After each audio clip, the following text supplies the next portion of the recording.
Happy Friday.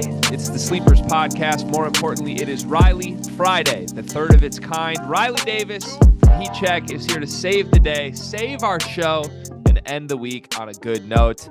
Carter, you're on time today, first of all. I just want to start with that. Credit to you. You heard the critics, you heard the boo birds, and you showed up in a Connor Cook jersey with a snapback hat right promptly at 9:01 a.m. this morning. It's very impressive, my friend. I'm not gonna lie, it's no time to toot my own horn, but this DV is doing me wonders right now. Y'all peeping this collarbone? Hold on now. You could eat soup out them things. Don't talk to me now. Riley, would you like to eat soup out of Carter's collarbone? I think I'll pass, but I did compliment the Connor Cook jersey. Just obscure player when you're not from Michigan State, like being from the South, where he kind of was like terrible for 3 years, then all of a sudden had that year where he turned himself into something and became a draft pick. But I always respect the off the beaten path jerseys that you can rep for your team. So I got this for like $7 at a local TJ Maxx. I feel like actually once upon a time, I got a Carolina James Michael McAdoo jersey for the same thing at like a Marshall's, like $10. This might be my state of Michigan bias showing, but Connor Cook should not be mentioned in the same breath as James Michael McAdoo. I feel like Connor Cook won some things, some very impressive things. It was $7 at a TJ Maxx cart. Like that's not good. Hey, all right. James Michael McAdoo won at least one championship at the Warriors. Put some respect on JMN. Yeah, I guess. As the 12th or 13th man. That's like a Jonathan Kuminga championship. I don't know that I count that. All right, we got 24 comments on yesterday's video. We're just going to dive right in, and then Riley, of course, brought 3 topics that Carter and I know nothing about. Should be fun. Again, subscribe on the Sleepers Media YouTube channel if you want to support the show. That's the best way to do so. We read the comments every single day and start the next day's episode with the comments from yesterday's, which is what we will do right now. Starting with Seymour, who said, just want to say that hearing y'all say Seymour Butts 420 in the middle of a serious basketball discussion will never cease to amuse me. And for that reason, I will continue the engagement whenever I have the time. Loving the dedication to the content recently. Keep it up. Y'all should have way more viewers than you currently do, given the quality and frequency of content. Thank you, Seymour. We love you, Seymour. Cart, any comment on us being a blue-collar podcast and deserving more views than we get? You know what? I don't even want the notoriety. I just want to keep grinding, getting it out the mud. But thank you, Seymour Butts 420. Please say the full name. We get to chuckle out of it. Our beautiful Carter Elliott once said, stay low and build. That's the founding principle that Sleepers Media was built upon. And 3 years later, we're still doing it. Tristan says it's the weekend, so good vibes from me this time. That's a shocker. Great work as always this week, guys. And shout out to Riley, too. Riley, a shout out to you. Yeah, that's it's like an olive branch or maybe a Velveeta branch from our buddy Tristan Freeman, and not coming through with any shots today. So shout out to T. Tristan really is a changed man. He's showering. He's waking up at a reasonable time. He's drinking water. It's really great to see the strides he's taken over the years. Michael Mann 2171 said, loved Cart's idea of the draft. Great work, fellas. Maybe too much positivity in the comments section this morning. That's 3 consecutive happy comments. Cart, are we feeling good? Are we nervous? I kind of needed these, to be honest with you. I'm not gonna lie. These feel good. Okay. The draft was a great idea, for the record. Even though I destroyed you and you took Fran McCaffrey. Attorney J35 says the draft block was awesome. Whose idea? It was Cart's idea. Izzo at 2 because I'm petty was funny as hell. That's when I won the draft. Greg won by a mile, taking a coach at 2. Oh my God. Here since the jump. Love seeing the subs increase every day. This may be too much, but Pat McAfee and the boys vibes for the show. I'll take that. That's high praise. We respect that show very much. Yeah, a little pinch of melanin. Gavin Booher, 9257. Actually, I'm sorry, I gotta go back to that. Does that make Riley our AJ Hawk? Okay, now I'm gonna start reaching and saying that Riley can. If I look really quick and I'm waking up with eye crust and I'm just, I could see the AJ Hawk. You guys got the same facial structure, very strong jaws. I mean, I was a very prolific linebacker for Charlotte Christian, just like he was one for Ohio State, kind of, 1-to-1 comparison there. So I'll take it. Are we going to unveil today, or are we going to wait till a later date, Riley, that you were a professional football player at one point in your life? That story, we'll share that story for another day. Okay, we'll save that. Maybe a teaser for next week. Gavin, Keep that in the hopper. Gavin Booher 9257 says, I need a ranking of Big Ten coaches when it comes to drip/vibes. The Mike Woodson talk made me think of this. I think his facial hair goes hard. Carter, I don't think you think anything about Mike Woodson goes hard. No, nothing goes hard. The drip is terrible. The facial hair gives white van that shouldn't be within 100 feet of local parks. I'm not going to rank all of them from top to bottom, but just know that Mike Woodson's dead last. Let that be known. Number one, though, oh, man, where would I go with number one? Probably Juwan. It's got to be Juwan. Yeah, probably Juwan. Jordan PEs, like that gives him a head start on every coach. Yeah, there's a lot of Big Ten coaches I feel like are just in last. Like throw Greg Gard down there. Yeah. So I have a pretty clear three. There's only three that deserve mention, in my opinion. Everybody else is like just totally content being a lame. Maybe 3.5. The 0.5 is Fred Hoiberg, just because he's always like cleanly dressed, looks nice, has a sick polo on. He just like, it's hard to take him seriously because he's Fred Hoiberg. The three that do deserve warrant. Brad Underwood deserves mention because he always has like almost like a, I don't know, like a track jacket on. And orange is a good color on him. He's got the slick back hair. He just sort of owns who he is. I respect it. Izzo, I wouldn't call it drip, but there's a very real sense of like if Tom Izzo's in the room with you, whether it's recruiting or a media day thing, if Tom Izzo's there, there's an aura around him wherever he goes that's just like, holy shit, don't mess with him. And like we felt that the first time we went to media day, like it was like almost intimidating to even like walk by Tom Izzo, whereas everybody else was inviting. So he deserves mention. And drip wise, it's just Juwan. That's the only one. Car, you even said that like the first time you saw Juwan, you were like, this man is a presence and so different than everybody else in the conference. So yeah, until he assaulted people.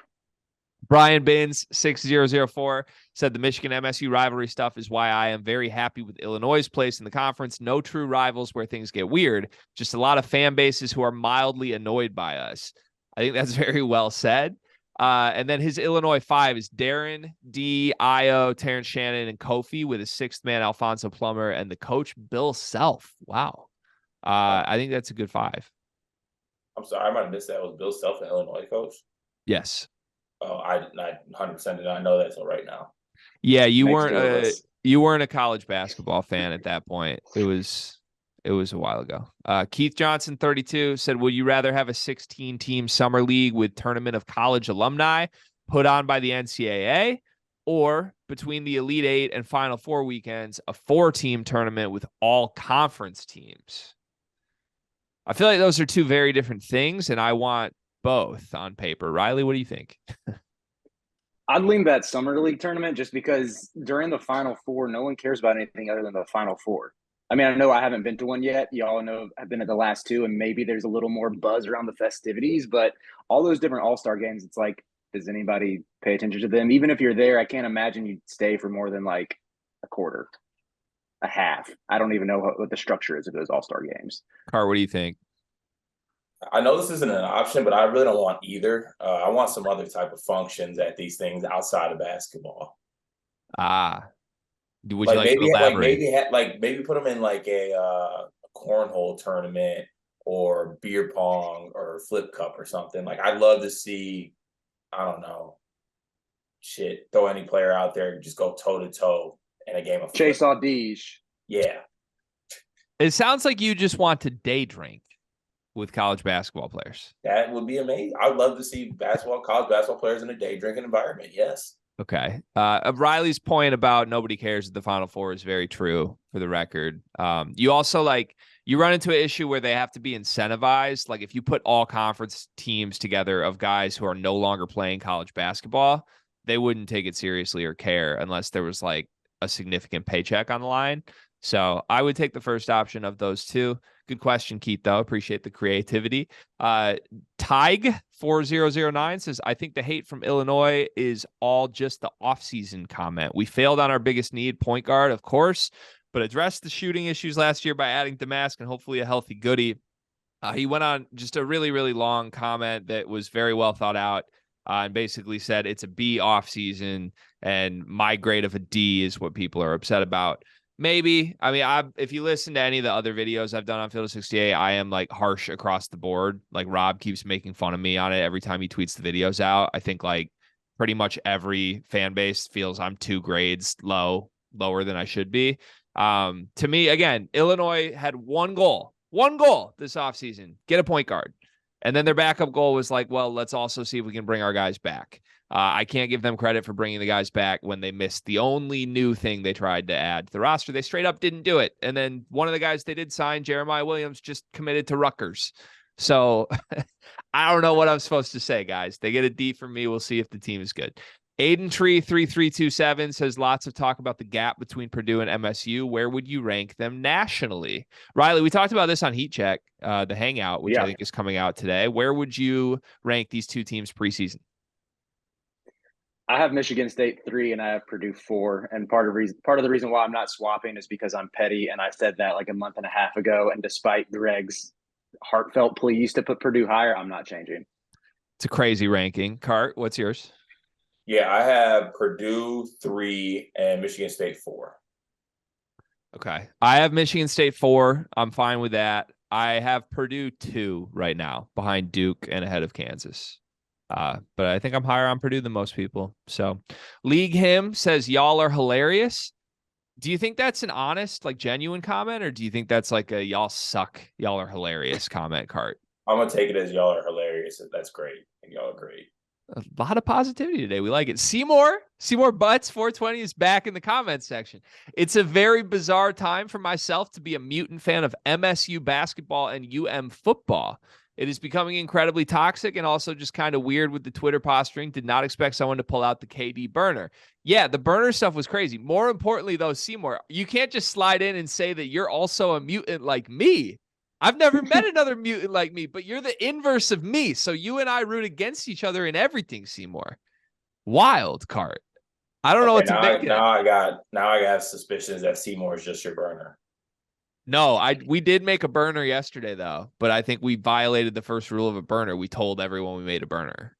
So Slappers Media, if you want to follow the Sleepers. Can you reveal the text you sent me 10 minutes after creating a burner account? What did I say? I don't remember. You said, Carter, we have really, really bad news. And with some dots, and that's just a text. And that could mean, for anyone who knows out there in the Sleepers media world and our construction, that could mean anything. That could mean that we're going to jail. Who really knows what that could mean? And then like 10 minutes after that, I get a response that says, I love having a burner account. And I'm like, oh God, I got to change the password. Yeah. Has Slappers interacted with anybody yet, or is this still just sort of existing out in the ether, waiting to make its presence known? We did one tweet. We quote tweeted the Sleepers episode yesterday, and basically just said, "LOL, screw these guys. Carter can't golf." So I don't know. My intent. So you made a burner and insulted and quote tweeted yourself. I don't know if that's how that's supposed to work, but. Riley, you've been he who is without burners cast the first stone. You've been far removed from the Michigan Twitter sphere this week, my friend. We have a lot to catch you up on. C. Schmide 2079 said Greg's team wins simply because Carter took Fran, LMAO. Yeah, again, that was one of the worst moments in the history of this podcast from Carter. Riley, did you ever see our teams? Did you see the 2 Big Ten teams we drafted yesterday? I did not. I haven't watched it. I told Greg, Cart, but I'm at the beach right now, so that's my excuse. I've been on vacation this week, but no days off when it comes to Riley Friday. So I had to tap in. I love that energy. Wait, can we say our teams really quick, Greg, so you can pick? Yes, I had Zach Edey, Boo Booey, Jameer Young, Jaden Akins, Olivier Kamwa, Peyton Sanford off the bench with Tom Izzo coaching. And I had Tyson Walker, Terrence Shannon Jr., Deshaun Harris-Smith, Tyler Wall, Coleman Hawkins, Scotty Middleton off the bench, and Fran McCaffrey as my head coach. Goal is to win a national championship. We said that on the front end, Riley. And you said you have Izzo number 2? Izzo second? I took Izzo second overall. Yes. Yes. And you still managed to get Edie and Budarius, and Yeah, you didn't crazy. draft a Wisconsin player. I think I got to give Greg the edge card. I'm sorry, man. Crazy. Card said he needed a coach on the floor, so he took Tyler Wall in the 4th round. Hey, I like some of the perimeter players. I like you got Walker and Shannon. That was a great start, but just the rest of the team was like Greg was playing 3D chess, and you're over here playing tiddlywinks. Yeah, it fell apart for Cartino. But there is a contingent out there that thinks Carter won the draft. I think we'll get to that in a little bit, maybe in the comment section, unless I'm thinking of the wrong video. Wyatt Robinson 7620 says Illinois 5, Derek Harper, D. Will, Nick Anderson, Eddie Johnson, Kofi. Tough to leave off Kendall Gill for Harper or Kenny Norman or EJ, but Harp was my favorite Illini. There were several omitted from 89, 05, and others, but those guys are the best players at the 1 through 4. And then if Myers had played for Daddy Brad, he likely would have been the 5. Cart, how many of those names that were just said do you know anything about? I mean, I know a good amount of those guys. But also Wyatt just really revealed his age with that comment. Not showing the ageism, but he really revealed it with that one. You continue to show some ageism week after week. That seems to be a reoccurring theme for Cartino here. I like that 5, Wyatt, for the record. Appreciate the comment.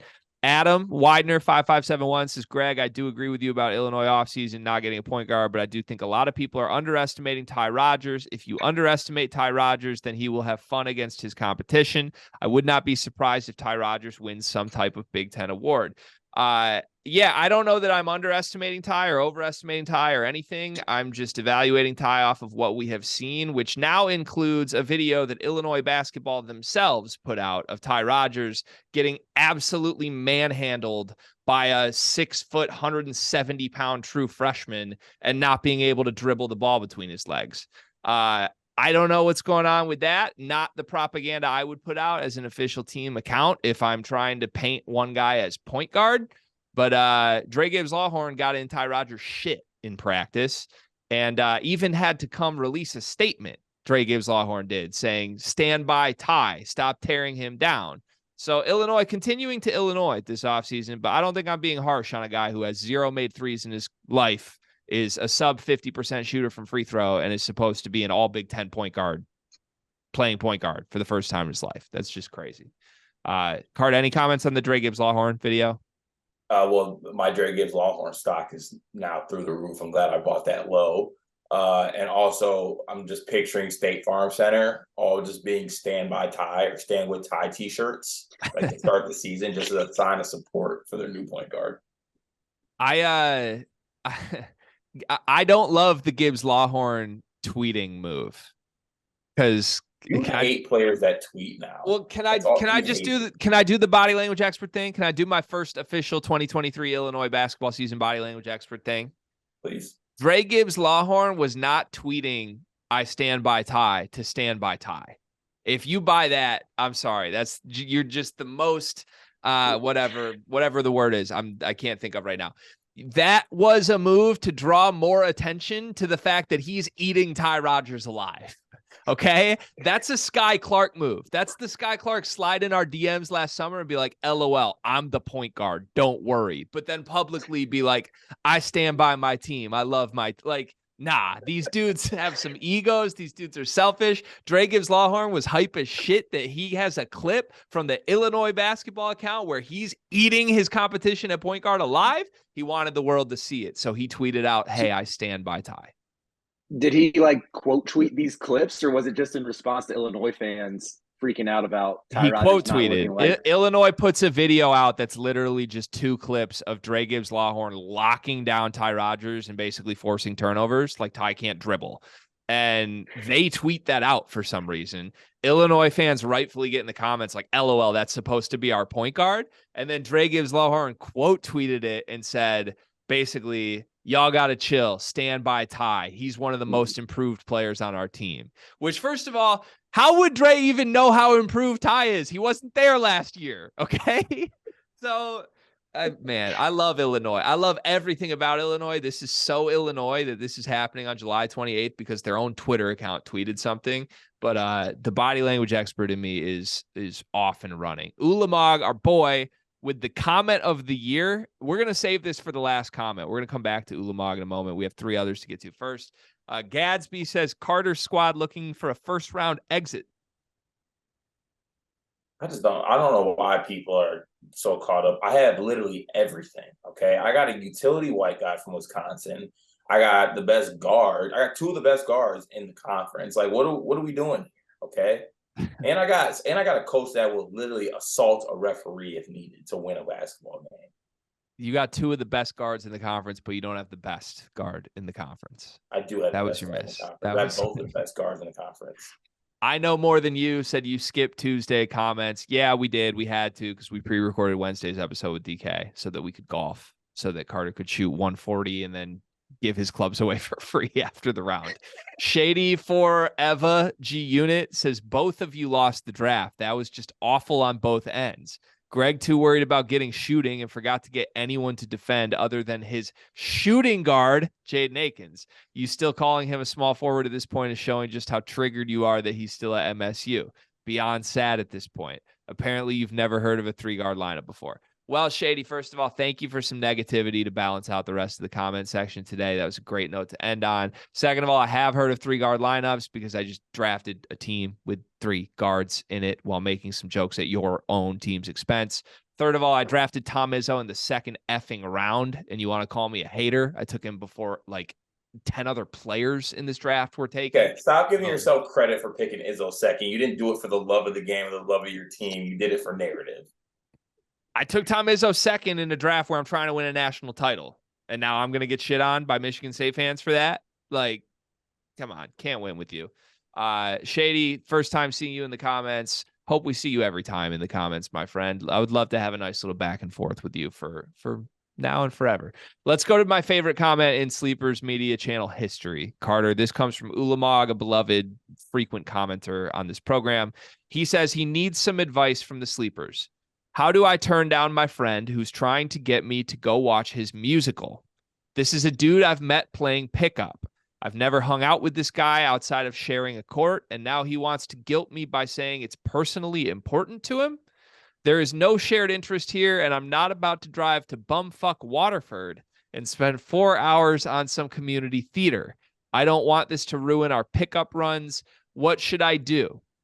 Carter, let's throw it to you first. I'd like Riley's take as well on this. What would you do if you are Ulamog, Cart? Well, for starters, I know where the conflict comes in this, especially in today's day and age with pickup runs. When you locate good pickup runs, you got to lock those down. You truly do, because they don't just come about every, once in a while, every frequently, they come through sometimes willy-nilly nowadays. I'm an advocate of sometimes lying, okay? And lying to protect the people you love. So lying to protect the teammate that you have for pickup runs. Me personally, with this being a musical situation, I'd go with something that traumatized me at a musical before. I was in a musical when I was 7, and while I was there, I almost passed away or something like that. So I cannot enter a musical theater anymore because I get PTSD every time I get in there. But I support you, my friend. And I feel like he would, just go about his day after you said that. So I'm going the lying route with this. What a shocker. Carter's going the lying route. Riley, what would you do if you're Ulamog? Yeah, once I actually did pass out at a musical. Here we go.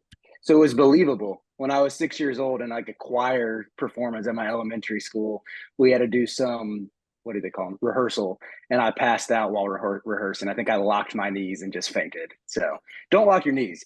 But for me, what I would say, so this actually ties into my father, a dedicated fan of Riley Fridays. He's at the beach right now. I'm with my family, and he's been asking about it since we came into town on Wednesday. I'm like, yes, Dad, I am recording. But he actually said this yesterday, and I think it's pretty applicable. He said, children explain, adults inform. And it gives some a lion does not concern himself with the opinions of sheep vibes there. As far as you just have to inform, just say, I have plans, I can't make it, and be done with it. Wow. There's no way he hit you with that out of like nowhere as he threw you like 5 scrambled eggs and a side of toast or something like that, right? Where did I guess I'll have to dive in deeper to that, but that's a good way to go. I'll still go my way. Just letting it be known. Lie. Yeah, two great options so far: lie or inform. For me, it would come down to, is this your friend or is this your pickup teammate? Because I think there's a clear distinction between that. Like you have guys you play pickup with, and then you have friends you might play pickup with. No, see, but Greg, to let you go, pickup teammates are honestly above friends. If you They really can think be. about it, because the friends are going to be there. I feel like you lose a pickup teammate, they're gone forever. Right. They can be, for sure. And you probably have to because if it was your friend and you didn't want to go, you would probably think you could just tell your friend you don't want to go and you'd still be able to survive a friendship. Pickup is a little more vulnerable of a situation. But I would say this: if it's your friend, like if you truly view this person as a friend, I would advise you go to support your friend. If it's just a pickup person, I would not advise you go, and I would advise you pick one of the two paths Carter and Riley laid out for you. Either lie or tell the truth and inform that you just don't want to go to his musical and accept the consequences of that, Ulamog. Hopefully that helped for you. And lastly, if it was me, I would just go to the musical because I love musicals. I was going to say that what musical it is probably would factor in, correct? Like if he's going to see a rendition of Hamilton, you're probably just going, right? Also, is it like community theater or is it like traveling theater? Like what's the level of performers we're going to expect at this? That would play into it. But again, I am a musical guy. I like musicals. Musicals are good.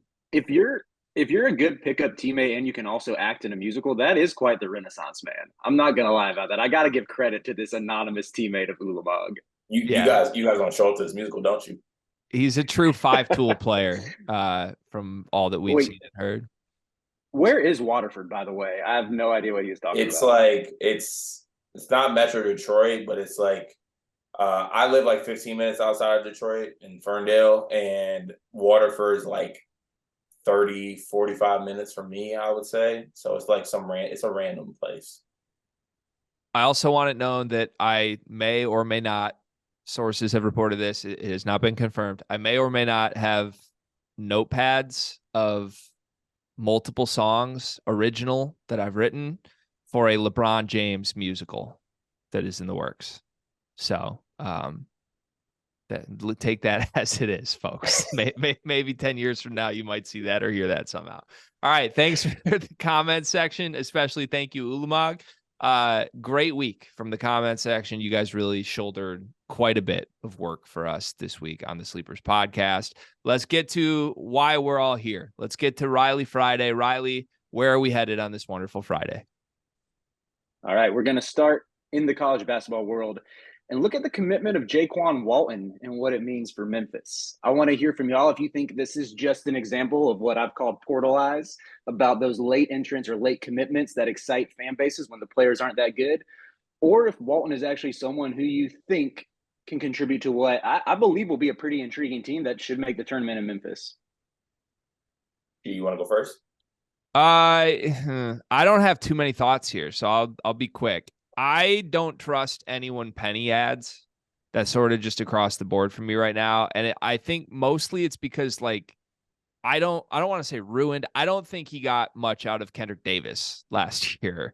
Maybe that's a little harsh, but I was expecting Kendrick Davis to walk in and be like first team All-American, best guard in the country. Memphis is really good.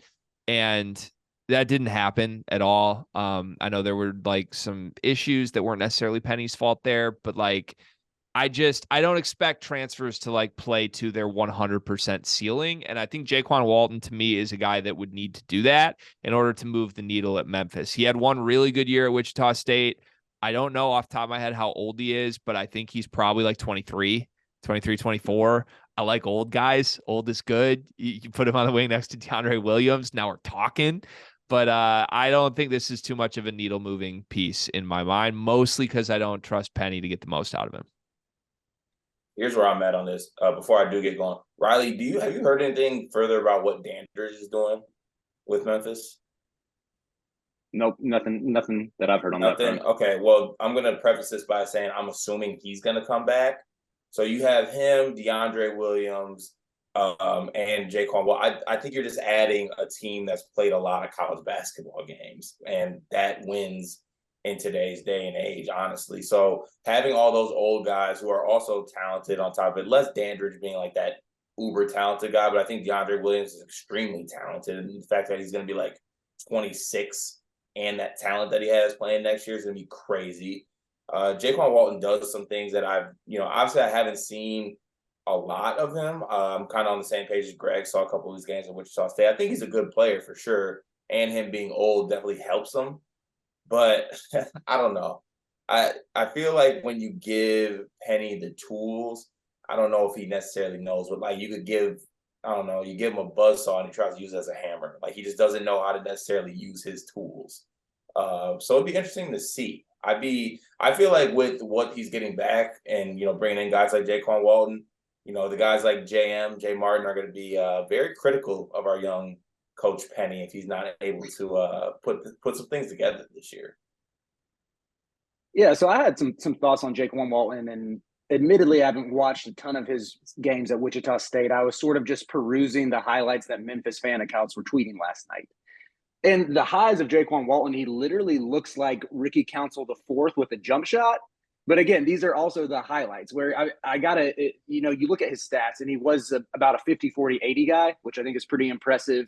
And the highlights, he has some reverse dunks, like ticks all the boxes for things that you would tweet out there if you want to excite your fan base. But, I know y'all talk about sometimes the connections that we develop in this world. And I was texting with an American assistant or an AAC assistant. I don't know what's the most easy. An American assistant just sounded weird to me. I was texting with an assistant in that conference, and all he really said was Walton's one of the most efficient players that he's ever coached against. But that was all he had to say about that. And usually, like, when you talk to these assistant coaches about players they've scouted, the ones who are really kind of commanding headlines in the portal, like I've done some of this in working for the Field 68 Daily, and usually guys are like, oh yeah, let me call you, let me give you like the rundown on this player. And all I got from this coach was, yeah, he's efficient, which you can kind of tell just from looking at his numbers. So that had me thinking, like, I get that he's 6'7", I get that he can shoot threes, but is there something I'm missing here? Like, he's coming from a team that was kind of a losing program last year, and being thrown to this Memphis team to where there's some intriguing pieces. And I wouldn't blame anybody if they put Memphis in the top 25. But at the same time, I look at this roster, I'm like, I still don't know if they have a top 100 player nationally. I rather have a coach roast me to the end of times in hell than respond to my game saying he's efficient. Just let that be known. That's the word. That is one of the biggest slap in the faces of all time. Yeah, my skepticism to Memphis is just like, I feel like his rosters have gotten weaker, and they're not bad on paper, but just like the talent level, in my opinion, at Memphis has clearly gotten further behind where it was a few years ago, where like he had teams where he had Landers Nolly, Boogie Ellis, Lester Quinones. Like, that was his backcourt. That's an awesome backcourt, even if they kind of don't complement each other well. Like, that's three awesome guards. And those teams were just fine. Like, I think they finished like between 3rd and 5th in the American, and like got 8 to 10 seeds in the NCAA tournament, or would have. One of those was the COVID year. Like, I just feel like it, like that stuff, like those guys don't seem to be staying there. Like, we're replacing those guys with like just holding over DeAndre Williams and Walton, who I don't think is as good as those guys. Like, or whatever Lawson twins are willing to stick around. Like, I just don't know. And the 5-star freshmen are gone, which maybe is a good thing with Penny. I don't know. I don't know that there's anything Penny could do that I would trust, is the point, which probably isn't fair to Walton, because I like what's there on paper from his 1 year at Wichita State. I just, like, that's my stance on all things Penny until proven wrong, right or wrong. I will say being able to get a 6'7" wing who can shoot on July 27th is pretty impressive. I think, like, you want to ask something, Cart? No, I'm just saying you sorry, it's a natural reaction when I hear 6'7" wing that can shoot. Why weren't more people after Walton? Like, he wasn't getting chased everywhere. He had a gun charge, didn't he? Did he? What'd you say, Cart? Didn't he get arrested? Yeah, he got arrested for a marijuana possession. Was what I read. Sorry. Oh, if Brandon Miller didn't just go through that like well, if Alabama just didn't go through the Brandon Miller saga, there's no way that like Oates tells him he's not going to take him. You know, I thought the arrest was literally just a reaction of like, hey, I dealt with this all last year. Like, go find a new school. Yeah, that's true. Yeah, I mean, and I probably shouldn't say people weren't after him given the fact that he was going to transfer to Alabama. So, yeah, at this stage, I agree. I think that's a good ad. I'm just skeptical of all things. I will say, I don't know if this is even like appropriate or inappropriate to say, but I'm a big just headshot eye test guy. Jaquan Walton's ESPN headshot looks like he's a second team All-American. And he also looks like the most Memphis player I've ever seen. Like if I were to envision what a creative player would look like for Memphis, it would be Jaquan Walton. From what I remember, yeah, he's got a little bit of like Chris. I'm sorry, keep going. I was just gonna say there are a little bit of Chris Douglas Roberts vibes in that headshot. So yeah, like I expect like a swaggy looking player. He's a swaggy looking player off of ESPN headshot. Card, I feel like he's gonna hit me with a "What do you mean by that?" And again, let's just keep going. Let's just keep going. All right, what's the next topic, Riley? All right. Hey, it's Greg here, interrupting whatever nonsense Cart and I are talking about to ask you if you knew that we do this 5 days a week now. Monday through Friday, you can find the full video episodes of every episode of the Sleepers podcast on our YouTube channel. You can also listen to them wherever podcasts can be listened to. Please like and subscribe, though, because we're kind of trying to make this a more real thing, and we don't really make any money off of this right now, which is not ideal. So, yeah, thanks for watching. Hope you enjoy this, and let's get you back to the show. Yeah, next topic is we need to talk about Nebraska basketball. I was listening to your podcast with DK, you know, talking some buy or sell Big Ten schools. I don't believe any Nebraska talk got mentioned. Y'all are Big Ten guys. I'm sort of Big Ten adjacent. I keep tabs on it. Don't have the same blood, sweat, and tears invested in it as y'all. But from an outsider's perspective, I'm kind of intrigued by their roster. But at the same time, like, hasn't that kind of been the story of the Fred Hoiberg era? Is there any way that this ends differently with some of the pieces he's brought in? Your thoughts? Car, go first. It is pretty. I mean, the story of Nebraska basketball. I do talk myself into Hoiberg's rosters like a lot. And I'm not saying I talk him into like competing in the Big Ten, but I talk about like you don't want to play Nebraska, I guess, per se. Like they got some guys. Keisei Tominaga is probably my favorite guard in the country. And I've been saying that for a while. I really wanted him the portal.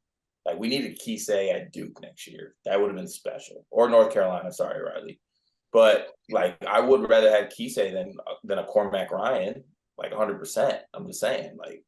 I don't know if I can buy the other parts of the roster still. I can't. And I think I've reached my breaking point with Hoiberg. I can't get myself to buy into like that roster being, I guess, quotation marks, competitive.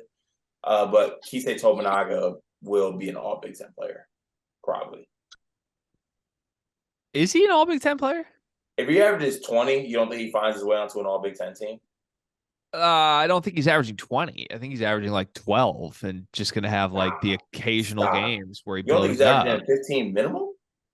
He averaged 13 last year. Right. Yeah, so he'll get 15 minimum, man. He's going to get plenty of shots. Like, I don't know. I don't know if he's that guy. I have a hope that Keisei is this year's Budarius, and he's coming for your heart, Mr. Waddell.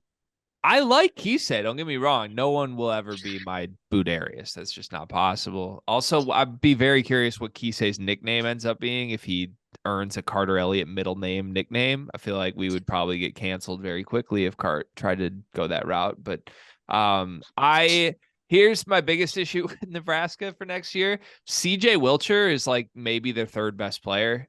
And that's really scary to me. I don't know that there was a worse player in the Big Ten Conference last year that was like a starter than CJ Wilcher. I want to just rattle off some numbers because I genuinely was, when we went to see Nebraska, I was like, I can't believe this guy's in the rotation, let alone he's on the court the whole game.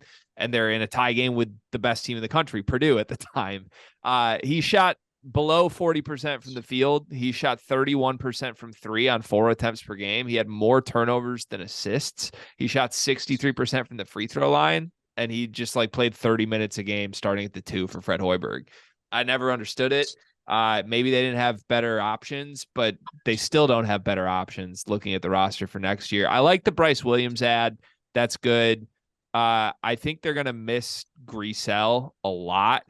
And I think he was honestly pretty underappreciated. Like, he didn't have the best year by any means, but like 12, 6, and 4 as a first-time Big Ten player who was pretty efficient was pretty impressive to me.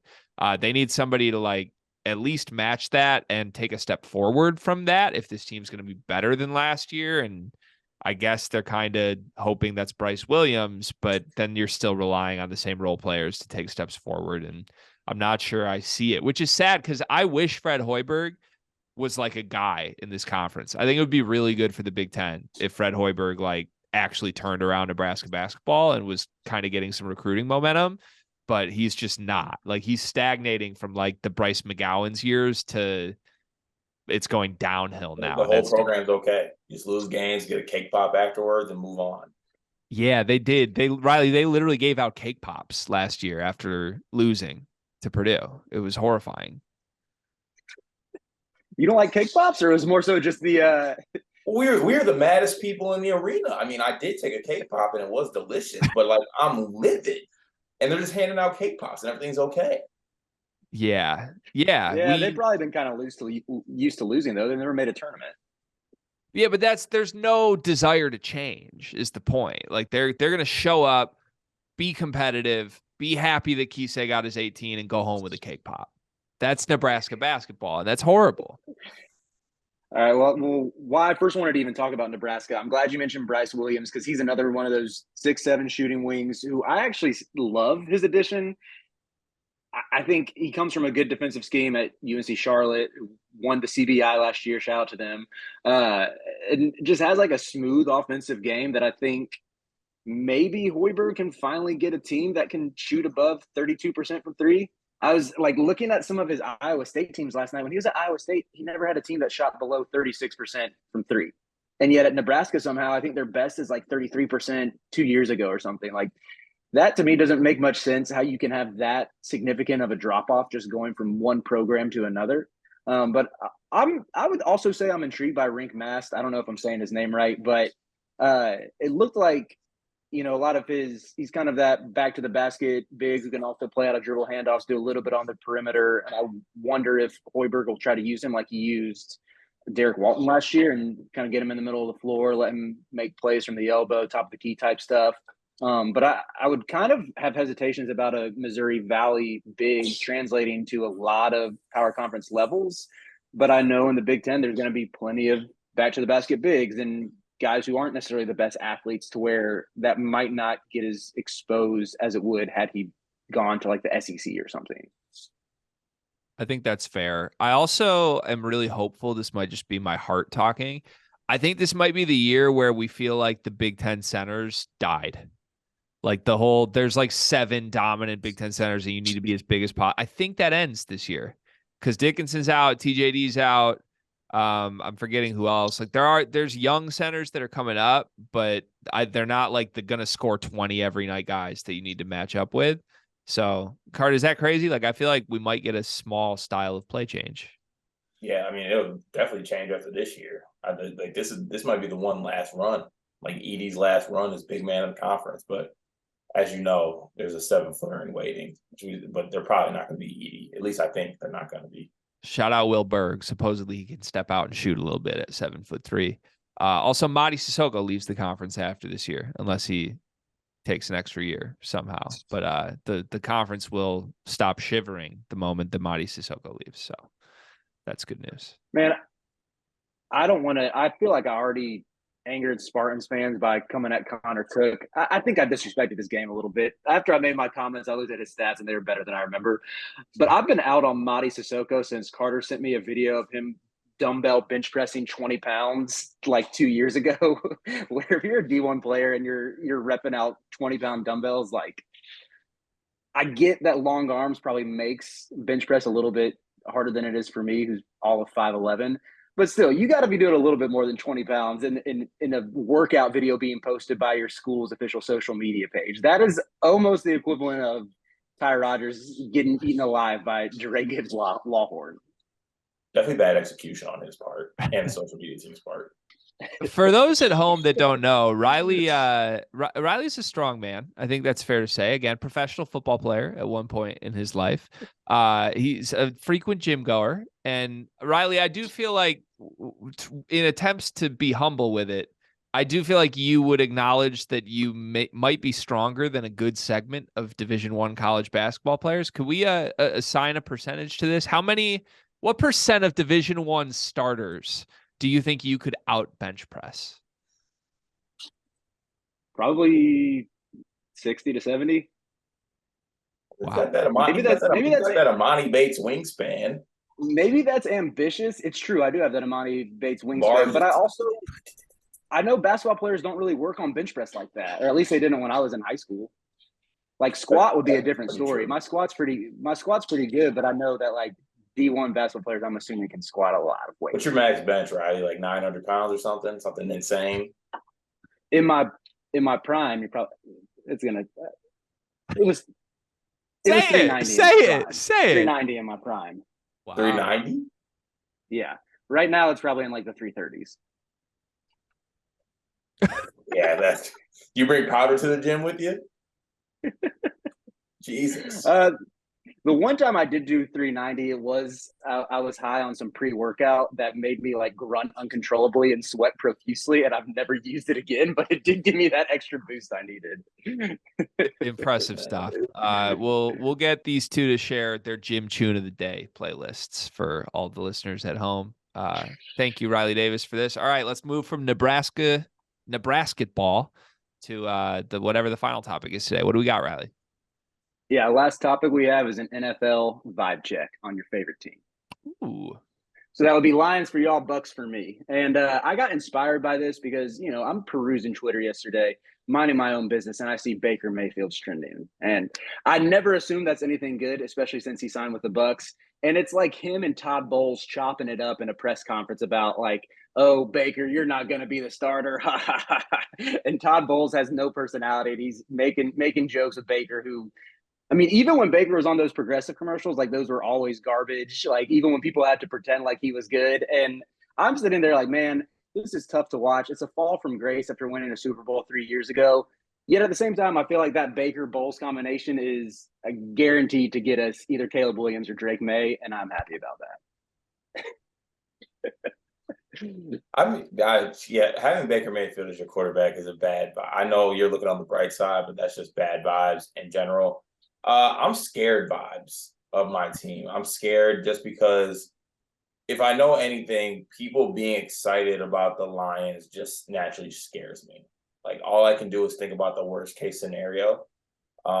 So with me, I'm just scared. I'm scared of all the hype. I'm scared of like my dad texting me like, "Oh, we're winning easily 10 games this year." Like that scares me. It does. So Greg knows it. We were talking about it when we were golfing. I'm scared right now. That's my vibe.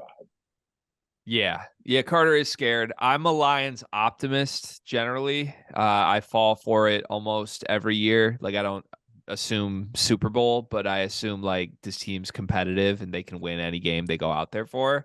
And then like by week 6, I'm just emotionally crushed because they lose in dramatic fashion every time.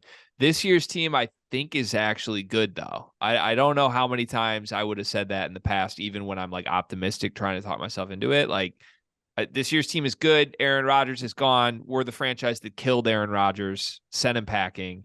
Like that mojo, that emotional hurdle that they cleared themselves, I feel like is meaningful and translates into this season. So I also love that we have gamblers on our team. I think that's critical.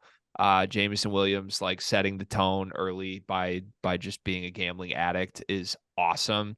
So also, and Jared Goff, I want to stand by Jared Goff. I know there's a lot of discussion on like, should they have sided with Jared Goff or should they have gotten a quarterback in the draft or whatever? Jared Goff is the perfect Detroit quarterback because he's just like boring and nobody cares about him. That's what we need. Like, I love Matthew Stafford. He was my favorite ever, but we need a dude who like might be good, might not be. No one cares, that just like sneaks up on you. And all of a sudden they win 10 games. You're like, wait a second. Jared Goff just won 10 games in the National Football League. Love that fit in Detroit. So your standby Jared is a lot more genuine than Dre Gibbs Lawhorn's standby Tide. Yeah, yes. Now, if we traded Jared Goff like tomorrow for the rights to a top 2 pick in next year's draft, I would be ecstatic about it. But while he's in Detroit, I stand by him, and I would die for him. Hendon Hooker's the future. Also, I forgot y'all drafted Hendon Hooker. I just want to say, like that pick. TJ Hawkinson, if you're listening to this, don't think we forgot about you. By the way, don't think we forgot about those comments where you're so excited to play on a team that can win games for the first time in your life. Don't think we forgot about that. Don't think we didn't watch your team fizzle out and end their season on a sour note while the Lions rattled off 7 out of 8 to end the season after we traded your bum ass.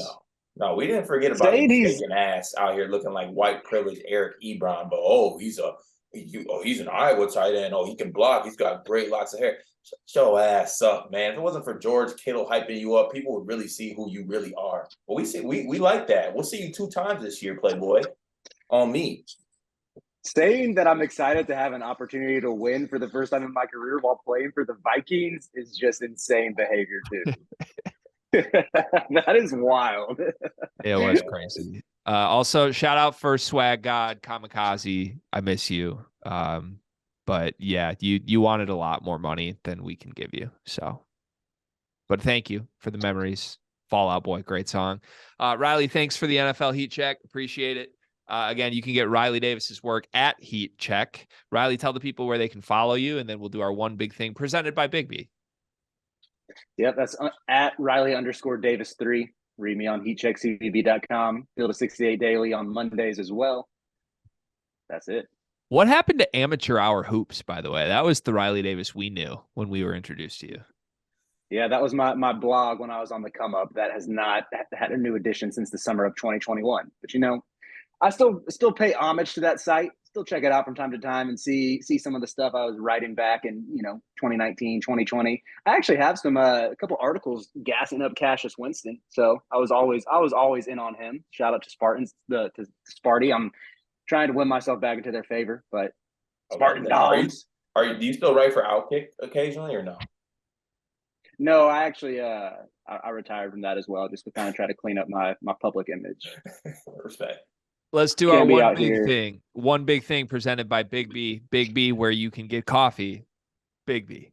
Carter, what is your one big thing today? You need to work on that. My one big thing is in defense of you, because I'm sick of how Rob Dauster's carrying himself on Twitter.